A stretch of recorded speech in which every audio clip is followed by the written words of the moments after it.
আলোর পথের দশম মণ্ডলী, আসসালামু আলাইকুম ওয়া রাহমাতুল্লাহি ওয়া বারাকাতুহু।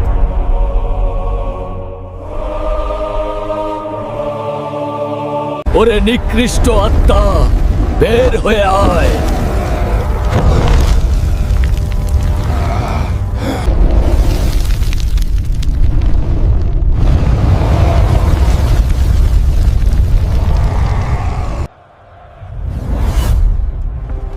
যে ফেরেস্তার নাম শুনলে পৃথিবীর প্রতাপশালী রাজা বাদশাদের হৃৎস্পন্দন থমকে যেত, যার ভয়ে নবীরা পর্যন্ত আল্লাহর কাছে পানা চাইতেন, আজ সেই ফেরেস্তাই থরথর করে কাঁপছেন।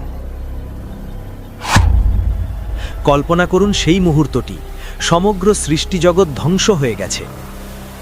আসমানে কোনো ফেরেস্তা নেই, জমিনে কোনো মানুষ বা জিন নেই, সর্বত্র শুধু মৃতদেহের স্তূপ আর ভুতুড়ে নিস্তব্ধতা। ঠিক এই সময়ে মহান আল্লাহ ডাক দিয়ে বলবেন, হে আজরাইল, আমার সৃষ্টিজগৎ থেকে আর কে বাকি আছে? মৃত্যুর ফেরেস্তা আজরাইল আলাইহিস সালাম তখন কাঁপতে কাঁপতে বলবেন, হে আমার রব, আপনি তো সব জানেন, শুধু আপনার এই নগণ্য গোলাম বাকি আছে।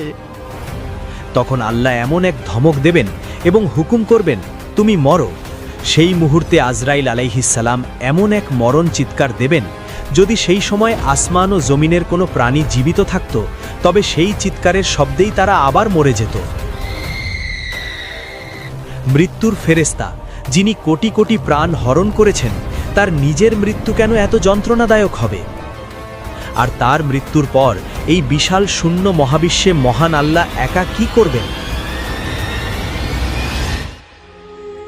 আমরা প্রত্যেকেই মৃত্যুকে ভয় পাই, আর এই মৃত্যুর দায়িত্ব যার কাঁধে, তাকে আমরা চিনি মালাকুল মাউত বা আজরাইল আলাইহিস সালাম নামে। তিনি আল্লাহর 4 প্রধান ফেরেস্তার অন্যতম। কিন্তু আমরা অনেকেই জানি না এই ফেরেস্তার সৃষ্টিতত্ত্ব কতটা বিস্ময়কর, তার ক্ষমতা কতটা বিশাল এবং তার নিজের শেষ পরিণতি কতটা করুণ। আজকের এই আলোচনা কোনো সাধারণ গল্প নয়, এটা সেই চরম সত্য যা একদিন বাস্তবে ঘটবে।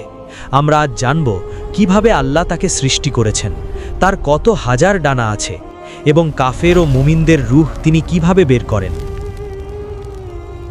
জানব সেই করুণ ঘটনার কথা যখন তিনি একজনকে জান কবজ করতে গিয়ে অঝরে কেঁদেছিলেন। সর্বোপরি আমরা সেই সময়ের সাক্ষী হব যখন মহাবিশ্বের মহাপ্রলয় শেষে আল্লাহ বলবেন, লিমানিল মুলকুল ইয়াউম, আজ রাজত্ব কার? কিন্তু উত্তর দেওয়ার মতো কেউ থাকবে না। আসুন অন্তরের চোখ খুলে দিই এবং হারিয়ে যাই সেই মহাকালের শেষ অধ্যায়ে।